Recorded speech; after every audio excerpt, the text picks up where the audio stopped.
Hi Ash. Hi, Angie. Hi. Really lovely to see you. Thanks for having me in. Yeah, it's been a while, hasn't it? Well, we caught up a couple of months, a couple of weeks ago we caught up, didn't we? Well, then in terms of face to face, other than the coach house. Yeah, accidentally. Accidentally seen it in It's been a while. Yeah, it has been a while, but it's really, really lovely to have you here. And we've just been chatting earlier and talking about how this is not our comfort zone, you know, sitting with a camera in front of us. So we're just going to pretend that that doesn't exist and see where this conversation goes today. I'll obviously let you introduce yourself, but one of the things that I spoke about on another podcast was, you know, where is the starting place? Where do we begin? You know, and I think I'm curious to know, what's your starting place when you're in a space like this, and where do you go to? I normally start at the beginning. Okay. But where is the beginning? Where is the beginning? Yeah. I suppose for this, what kind of connected us was, I put something out on, I can't remember if it was TikTok or Instagram or something around connecting with like local therapists. I really wanted to do my bit. I think that's what they say, isn't it? Around, we've got a massive passion for supporting men who may be struggling with mental health and kind of raising that platform. And I think that's where it started for you and I, wasn't it, really? It really was. And just then, shows the power of social media, doesn't it? And it can be used for good, can't it? I mean, I don't know about you, but I can get stuck in like Instagram reels but I find myself really belly laughing at certain stuff. Yeah. And that's good for the soul, I think. Cathartic is. Yeah. But and now we're here, aren't we? Maybe I did a run, didn't I? Raised a bit of money. You kind of say it so matter of fact, but it was huge what you did. I mean, if for people that don't know, it'd be interesting for you to tell us. The brainchild from it was 2024.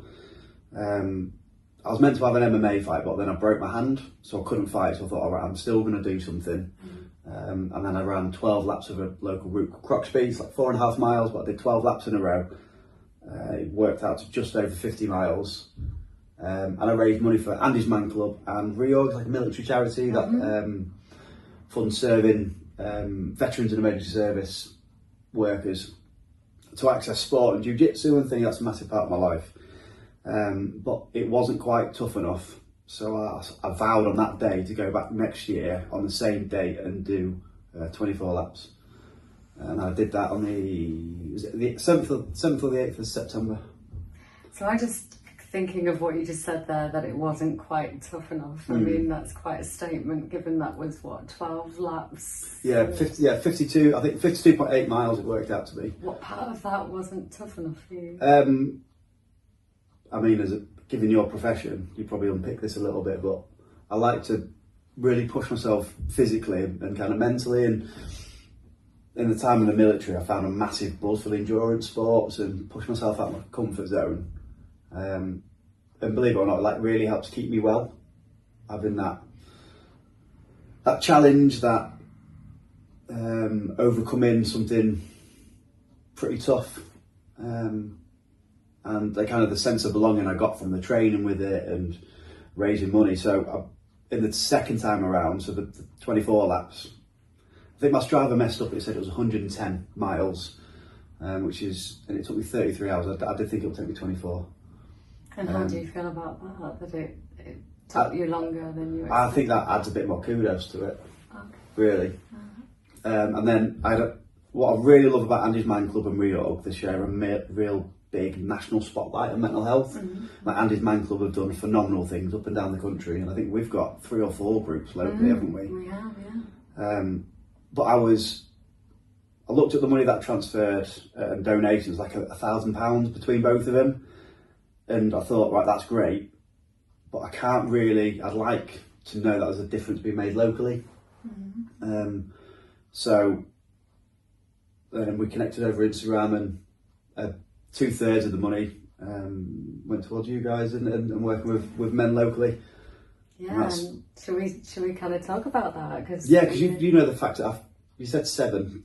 There's 9 now. 9, is it? Wow. All money's been allocated now. Has it? So that's we pretty have cool. offered 9 men 6 sessions of therapy that they've all engaged in, and we've been really fortunate that we also had another funding part that we were able to access. So for those men that had 6 sessions and needed further sessions, they were able to then be transferred onto the other, and it's transformed people's lives. You know, you've saved people's lives in terms of what you've done. You know, because often the first step is the hardest, you know, for people. And I think you've brought to attention, being a man yourself with lived experience, bringing it out in the open, that actually giving people permission that it's okay to seek help. And not only that, in fact, encouraging that as well, you know, encouraging men to speak out. And, you know, it's huge what you've done. It's pretty cool, isn't it? And it wasn't me. I mean, what I thought is, how can so I kind of talk and deliver things to adults in education professionally, like all day, every day. But I thought, social media is a big thing now. I thought, how can I share that message? It's pretty cool that so what I set out to do locally was raise the platform so that it's okay to seek support if you need it, and to talk to people and to discuss mental health, or poor mental health, because everyone's got it. And it's like, I know the impact therapy had in my life and me. Like, I am the happiest version of me for a good 10 years. Like, I've got amazing memories with my children and, you know, a previous relationship and things, amazing. But it came a time where I couldn't look at myself in the mirror. I was really unhappy who I was. I was walking around wearing a mask. And if the money raised, like, people have been so bloody generous. Putting it, like, money's tight for lots of people, and the generosity, like, just short of £3,000 was raised in total. And it is, like, saved my life, and like 9 people have accessed it. That's pretty good, I think. It's a lot to take in, isn't it? Yeah, it's quite overwhelming, that. And there's people that I may or may not know that have accessed it, but for them to be in a place where they're able to talk about what's happened to them and how they're feeling about things, yeah, that's pretty good. Yeah, that's an understatement, isn't it? I can see that you're kind of not minimising it, but it's almost like you are so overwhelmed by it. And it's like, how can I put that into words and to really touched by the difference that's made? Yeah. It's not just me, like, people have, like, real good close mates of mine, I'll talk about the run shortly, but real close mates of mine have really pushed it on social media. And then I'm really fortunate with a close group of mates that I've got that we will talk about things like this. Even before all this, but they've pushed it and they've shared it with their kind of networks. And if that's encouraged people to even think about taking a step towards therapy, if that's the right thing for them, or to talk to their partner or the friends around it, or to put some actionable things in place to support themselves, then that's what it all set out to be. And if I have to look at my cringing videos where I'm being really awkward on Instagram, then it's all been worth it for me. You see, that's where it's courageous though, isn't it? It's to step out of, you know, your comfort zone of maybe talking to friends and family about this because you're so passionate about it, but actually to go on social media and put yourself out there, you know, it's a huge thing that you've done and you continue to do, because I see your videos pop up an awful lot. And you know, it's almost wanting to just keep that momentum going. And the momentum's hard, isn't it? Especially, I used to film on my videos going out for a walk, but now the nights are dark and the mornings are dark, so I'm really limited. So I'm having to think outside the box a little bit. Yeah. So what are you doing? I did one in the gym the other day. Okay. The gym I train at in Humberston, so it's a key entry one. When there aren't class on, we can go whenever we want. So I made sure no one was downstairs, and I filmed a video when I was on the bike upstairs. We're just trying to get it out and finding things that I'm comfortable in making, but how can we either think about, like, the videos that I'm making and how can I get people's attention, not to look at me, but how can I get the content across? I've learned some really valuable lessons that have been helpful for us, and just sharing those.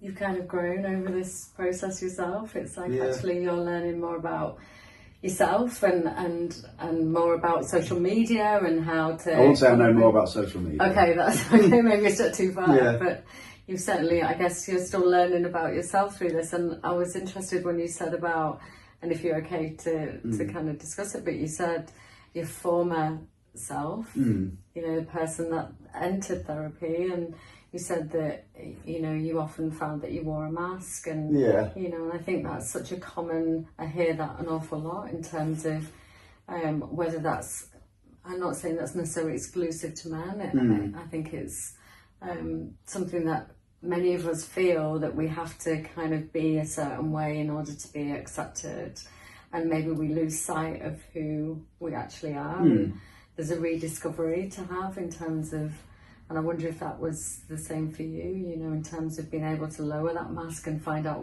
who Ash was behind that, and, you know, what was there and what did you discover?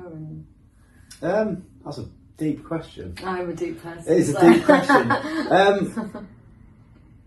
Do you know what? I never thought, I hadn't said this out loud really, but I was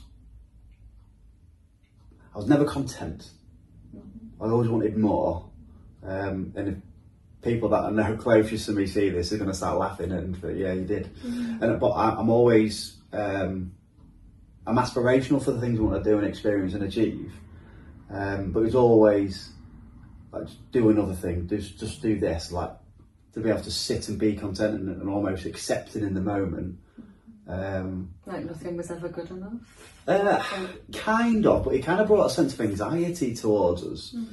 And I can't really articulate it, but I can remember a lot of my behaviours were anxiety driven and trying to soothe that level of anxiety, and I'm not okay, let's do this. But through discovery, it really started after therapy. I did a lot of sessions which were amazing, but then it came to me applying them. And during the run, back in September, I went in with a